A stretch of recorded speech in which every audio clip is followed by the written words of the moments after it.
ఏపీలో ధాన్యం కొనుగోళ్లు లేక తీవ్ర ఆందోళనలో ఉన్నారు రైతులు. ఎక్కడ చూసినా రోడ్ల వెంబడి కుప్పలుగా ధాన్యం పోసి ఉన్న పరిస్థితి కనిపిస్తోంది. చంద్రబాబు సర్కార్ ధాన్యం కొనడం లేదంటున్నారు రైతులు. గత ప్రభుత్వంలో ఎన్నడూ ఇలాంటి పరిస్థితి చూడలేదంటున్నారు.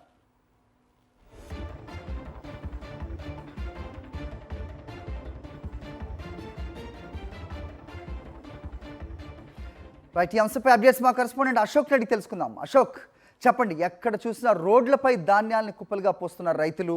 ధాన్యం కొనుగోలు చేయట్లేదంటూ మండిపడుతున్నారు. గత ప్రభుత్వాన్ని గుర్తు చేసుకుంటున్నారు. ఎలాంటి సిచ్యువేషన్ ఎప్పుడు కూడా లేదనేది వాళ్ళ మాటల్లో వింటున్నాం. ఏం జరుగుతోంది ఆంధ్ర రాష్ట్రంలో? కృష్ణా జిల్లాలో రైతాంగం తీవ్ర ఆందోళన చెందుతున్న పరిస్థితి కనబడుతోంది. ధాన్యం కొనుగోలుకు సంబంధించి కనీసం ఎక్కడ కొనుగోళ్ళు అయితే కూడా జరగట్లేదు. దాదాపుగా వారం రోజుల నుంచి కూడా కోత కోసిన తర్వాత పంటంతా కూడా రాసులుగా ఎక్కడికక్కడ రోడ్ల వెంబడి పోసి ఉన్న పరిస్థితి. ధాన్యం అంతా కూడా కళ్ళల్లోనే ఉంది. కానీ కనీసం ప్రభుత్వం స్పందించటం లేదు.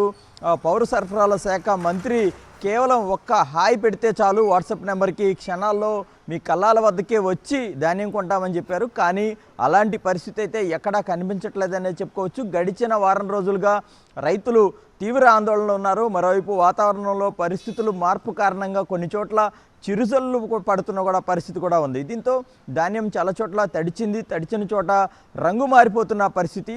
అయితే రైతు భరోసా కేంద్రాల్లో గతంలో వైఎస్ఆర్సీపీ హయాంలో మొత్తం విత్తనం కొనుగోలు, ఏదైతే విత్తనం దగ్గర నుంచి కూడా ధాన్యం కొనుగోలు వరకు కూడా పూర్తి స్థాయిలో రైతులకు రైతు భరోసా కేంద్రాలు అండగా ఉండేవి. కానీ ఇప్పుడు అలాంటి పరిస్థితి లేదు. రైతు భరోసా కేంద్రాలకు వెళ్తే రైతు భరోసా కేంద్రాలను రైతు సేవా కేంద్రాలుగా మార్పు చేసినప్పటికీ ప్రభుత్వం రైతులకైతే అండగా ఉండట్లేదు. రైతు సేవా కేంద్రాల్లో టీడీపీ నాయకులు తిష్టవేసి తమకు సంబంధించిన వారికి మాత్రమే ఈ ధాన్యానికి సంబంధించి కొనుగోలు చేసేందుకు ప్రయత్నం చేస్తున్నారు. మామూలు సాధారణ రైతులకు ధాన్యం కొనడానికి వారెవరు కూడా సహకరించట్లేదు. అదే సమయంలో వాతావరణం ప్రభావంతో రైతులు వర్షాలు పడుతున్నప్పుడు ఇబ్బంది పడుతున్నారు. వారికి కనీసం టార్పాలిన్లు కూడా ఇవ్వలేదు.